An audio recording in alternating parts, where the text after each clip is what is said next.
Uy, makinig muna kayo. May pangarap naman ako sa buhay. Ang problema nga lang, ayaw sumabay ng katawan ko. Gusto kong yumaman, pero ayaw kong bumangon! Haha, ara na! Pangarap kong maging milyonaryo, may malaking bahay at bagong kotse araw-araw. Pero pagdating ng umaga, tulog pa rin ako. Yung pangarap ko, gising na ako, hindi pa siguro.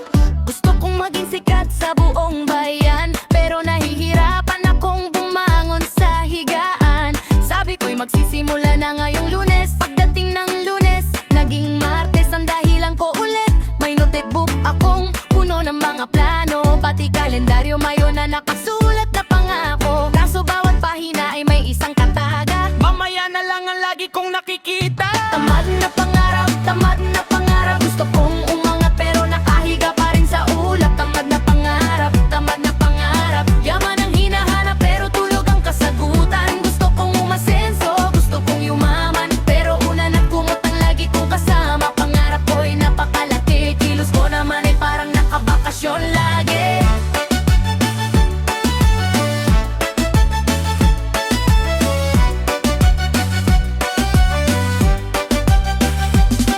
Nag-download ako ng fitness app sa telepono para raw pumayat at lumakas ng todo. Pagkatapos kong i-install at buksan, pinatay ko rin agad at natulog na lamang. Bumili pa ako ng sapatos pang jogging, mukhang atleta kapag nakasabit sa dingding. 3 buwan ng bago at makintab dahil hindi pa nasusubukang ilakad. May gitara akong gustong pag-aralan, para raw may talento akong maipagyayabang. Hanggang ngayon isang chord pa lang ang alam, dahil mas madalas kong tingnan kaysa tugtugin naman. Tamad na pangarap, tamad na para. Gusto kong umangat pero nakahiga pa rin sa ulap. Tamad na pangarap, tamad na pangarap. Yaman ang hinahanap pero tulog ang kasagutan. Gusto kong umasenso, gusto kong yumaman, pero una na kumot ang lagi kong kasama. Pangarap ko'y napakalaak, kilos ko naman ay parang nakabakasyon lagi. Sabi ko kay nanay, balang araw yayaman ako. Sabi ni nanay, maghugas ka muna ng plato. Sagot ko agad, malaki ang aking pangarap. Hey yeah, sabi ni nanay, mas malaki ang tambak mong obligasyon. Gusto kong maging negosyante pero tinatamad akong magbilang ng sukle. Gusto kong maging sikat na gagawag luto na kilala, pero instant noodles pa rin ang espesyal kong putahe. Nais ko ring maging influencer sa internet, pero tinatamad akong gumawa ng content. 3 oras akong naghahanap ng ideya, pagkatapos ay natulog na lang sa kama. Minsan naisip ko habang nakahiga, paano kaya yumaman nang walang ginagawa? Kung may Olympics ng katamaran, siguro may ginto na ako taon-taon. Kung may trabaho ang paghilig sa gabi, baka boss na ako ng malaking kumpanya. Kung may suweldo ang kakahiga, baka may mansyon na ako sa ngayon. Pero isang araw may napagtanto ako, hindi pala sapat ang puro pangarap naman ng todo. Kahit lang ano kalaki ang gusto mong marating, kailangan pa rin kumilos para ito'y makamit. Kaya unti-unti akong bumangon, kahit mabagal parang pagong kuminsan. Ang mahalaga ay may mapinagingagawa, kaysa puro plano habang nakahiga. Tamad na para, Ayaw ko na, panahon na para gumalaw na. Hindi sapat ang puro pangangarap, kung ang katawan naman ay laging nakahandusay. Tamad nga tamarap, paalam na sipag at tiyaga na ang kasama. Pero aminin man natin o hindi, masarap pa rin matulog kapag linggo ng hapon. Tama na pa'y libre, pero tumumpay ay kang ipapaguran. Kaya bangon din pag may oras, at baka ang pangarap mo'y maging totoo balang araw. Tamang na pangarap, tulog na naman. Hoy gising, patapos na ang kangka.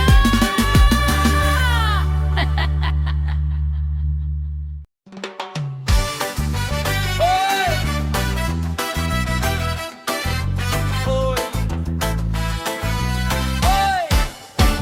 Mga kaibigan, may aaminin ako. Dating kampyon ang paghiga, hari ng unan at kumot. Pero ngayon, may sasabihin ako, katamaran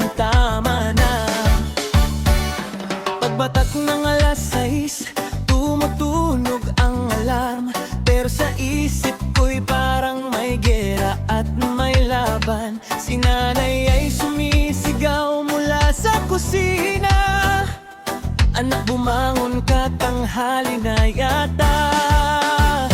Pagtingin ko sa orasan, alas 7 pa lamang. Pero sa kilos ni nanay parang gabi na ang datingan. Nakatitig sa kisame ng halos isang oras. Nag-iisip kung babangon o hihiga pang muling bukas. Apanganan ko'y parang may magnet na nataglay. Kapag ako'y bumangon, hinihila kong sabay. Katamaran, tama na. Araw mo akong niloloko pa. Kapag trabaho nawawala, kapag pagkain biglang sumisigla. Katamaran, tama na. Ayoko nang maging hari ng kama. Panahon ng kumilos at magbago. Kahit dahan-dahan, basta tuloy-tuloy. May hugasin sa lababo na parang bundok na. May labada sa batya na tila may sariling bansa. May walis sa sulok na nakatingin sa akin. Parang sinasabing, kailan mo ba ako gagamitin? Sabi ko'y maglilinis pagkatapos ng almusal. Pagkatapos ng almusal, naging pagkatapos ng tanghalian. Pagkatapos ng tanghalian, naging pagkatapos ng hapunan. Hanggang kinabukasan na ang usapan. May listahan pa ako ng mga gagawin. Nakasulat ng maayos sa papel na makintab din. Ang problema nga lang, hanggang sulat lang ito. Dahil mas madalas kong pagmasdan kaysa tapusin mismo. Katamaran, tama na. Araw mo akong niloloko pa. Kapag trabaho nawawala, kapag pagkain biglang sumisigla. Katamaran, tama na. Ayoko nang maging hari ng kama. Panahon ng kumilos at magbago. Kahit dahan-dahan, basta tuloy-tuloy. Kapag may nag-alok ng libreng pagkain, akong ang kunang marating kanan. Turak ng takto ng pao. Kahit kanina'y sinasabi kong pagod na. Kapag may lechon sa handaan, biglang nawawala ang nakakamamaran. Kaya kung tumakbo ng napakabilis, na parang atleta sa gitna ng paligsahan. Pero kapag may utos na magwalis, biglang sumasakit ang biwang at lieg. Kapag may ipapagawa sa bahay, biglang ninaantok kahit bagong gising pa lang. Nakakatawa mang isipin minsan, ako rin ang gumagawa ng dahilan. Mainit kasi, maulan kasi, pagod kasi. Hanggang sa wala nang natapos sa sarili kong tabi. Ngunit isang araw napaisip ako, bakit parang paikot-ikot lang ako? Kung gusto kong umunlad at umasenso, kailangan ko ring gumalaw ng totoo. Kaya nagsimula ako sa malilit na bagay. Pag-aayos ng higaan sa bawat umaga, pagwawalis ng sahig kahit nakakatamad. Unti-unting nasanay hanggang naging magaan. Nagulat si nanay, napakamot sa ulo. Akala yata'y may himalang nangyari rito. Sabi niya, anak, ikaw ba talaga yan? Sagot ko, opo na'y nagbabago na naman. Katamaran, tama na. Hindi mo na ako mabibitat pa. May pangarap akong gustong abutin. Kaya sisimulan ko na lang kumilos at gawin. Katamaran, tama na. Paalam na sa araw na higa. Mas masaya pala kapag may nagagawa.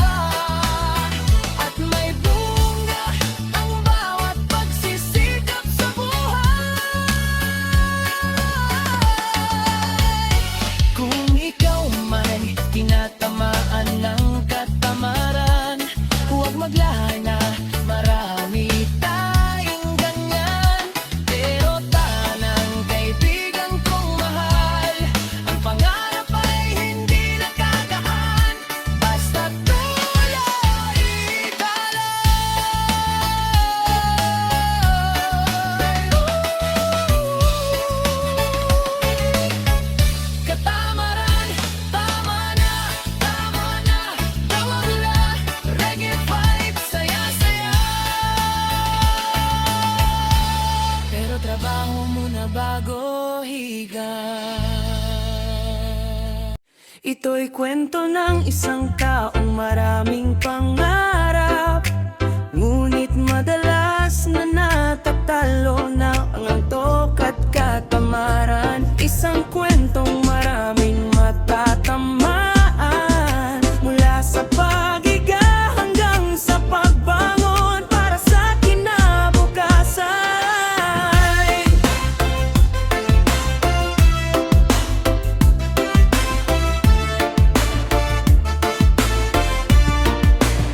Noong bata pa ako, puno ng pangarap, maraming gustong marating, maraming gustong mahanap. Ngunit habang lumalaki, may ugaling sumabay, katamaran na unti-unting naging adlang sa buhay. Tuwing umaga'y hirap bumangon, kahit sikat na ang araw ay gusto pang matulog. May mga gawaing dapat nang simulan, ngunit laging sagot ko'y mamaya na lang. Habang ang iba'y abali sa pagkayod, ako na may nakahiga at walang pagkilos. Lumilipas ang oras na hindi namamalayan, hanggang sa makita kong wala nang napupuntahan. Kaya ako'y lumaban sa katamaran, hindi madaling baguhin ang nakasanayan. Unti-unting bumangon, unti-unting kumilos para sa pangalan na ayaw kong malubog. Laban sa katamaran, laban araw-araw, kahit mahirap minsan, hindi susuko kailanman. Dahil ang tagumpay ay hindi hinihintay, ito'y pinaghirapan at pinagsisikapan sa buhay. Isang araw nakita ko si tatay, maagang gumigising para may maipantawid buhay. Pawis ang puhunan sa bawat ginagawa, ngunit hindi siya sumusuko para sa pamilya. Naisip ko tuloy ang aking kalagayan, puro pahinga ngunit walang natututunan. Habang sila'y nagsisikap para sa kinabukasan, naman ko na may natutulog sa gitna ng katamaran. Noon ko napagtanto ang isang katotohanan, hindi kusang darating ang tagumpay na inaasam. Kailangan ng sikap, tiyaga sa bawat takbang, upang maabot ang pangarap na matatagal ng pinapangarap. Kaya ako'y lumaban sa katamaran, hindi madaling pagpahin ang nakasanayan. Unti-unting bumangon, unti-unting kumilos para sa pangarap na ayaw kong malubog. Laban sa katamaran, labang araw-araw, kahit mahirap minsan, hindi susuko kailanman. Dahil ang tagumpay ay hindi hinihintay, ito'y pinaghirapan at pinagsisikapan sa buhay. Minsan ay bumabalik pa rin ang katamaran, binubulungan akong huminto at magpahinga na lang. Ngunit pinipili kong magpatuloy sa laban, kahit mabagal basta't may patutunguhan. Isang hakbang ngayon, isa pa bukas, hanggang sa makita kung malayo na ang nilakbay. Ang dating tamad at walang direksyon, ngayon ay may sigla at determinasyon. Ngayon ay mas maaga nang bumabangon, mas maraming natatapos sa bawat maghapon. Hindi man perpekto ang bawat ginagawa, ang mahalaga ay may progreso at may bunga. Mas masarap nga ang tagumpay kapag galing sa sariling pagsisikap at gabay. Mas magaan ang loob kapag may nagagawa, at mas maliwanag din na ng kinabukasan. Laban sa katamaran, tuloy ang laban, hanggang pangarap ko'y tuluyang makamtan. Hindi hadlang ang kahapon at mga pagkukulang, basta't may lakas ng loob na muling bumangon. Laban sa katamaran, sigaw ng isipan, sipag at tiyaga, ang tunay na sandigan. Sa bawat araw na ako'y kumikilos, mas lalo kong nilalapi ang tagumpay na minsan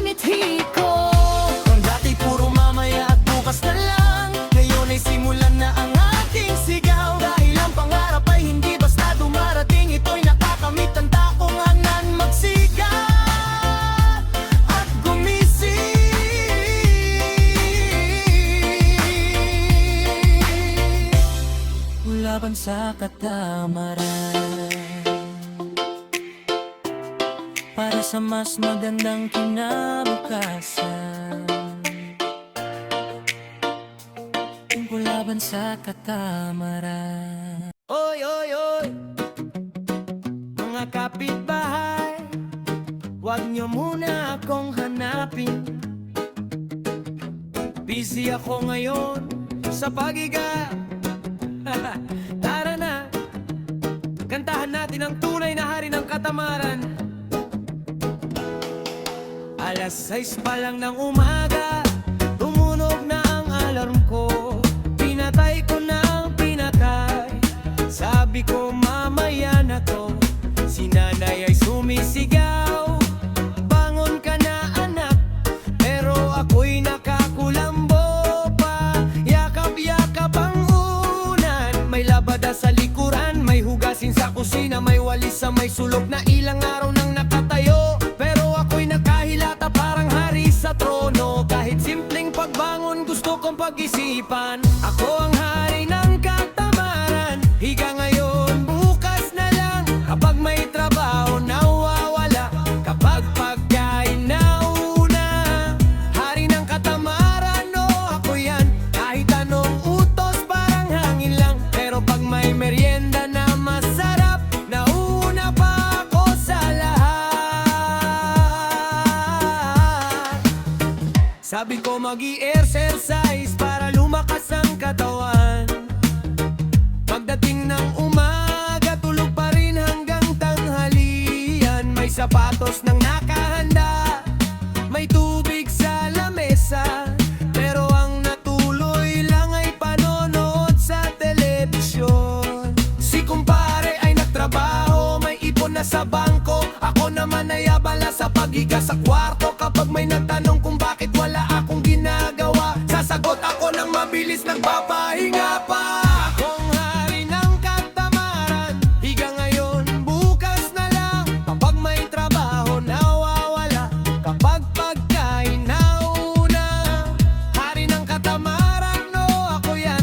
Kahit anong utos parang hangin lang. Pero pag may merienda na masarap, nauna pa ako sa lahat. Minsan gusto kong maglinis, pero biglang inantok. Minsan gusto kong kumilos, pero pa ako'y napagod. Kahit hindi pa nagsisimula, parang gusto nang magpahinga. Kaya't ang pangarap kong matapos, laging mamayang simula. Isang araw napaisip ako habang nakahiga, bakit tila walang nangyayari sa aking mga plano? Lahat ng pangarap ko'y hindi kusang lalapit. Kailangan ding kumilos kahit kaunti at pilit. Kaya unti-unti akong bumangon sa higaan, nagwalis sa bakuran at naglinis ng tahanan. Nagulat ang kapitbahay, pati na rin si nanay. Sabi nila himala siya ay gumagalaw na. Dati akong hari ng katamaran, laging mamaya, laging bukas na lang.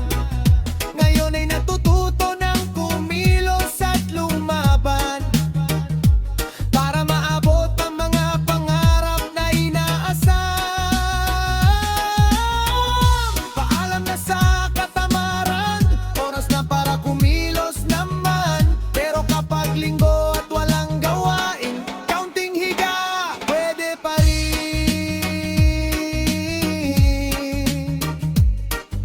Oh.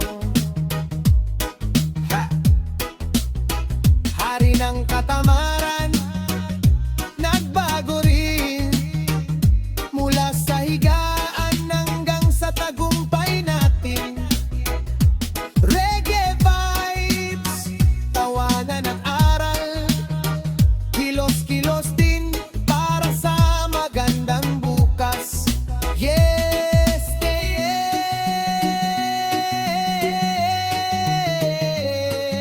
ang katamaran ay tumutukoy sa pagiging tamad o kawalan ng sipag. Kaiki.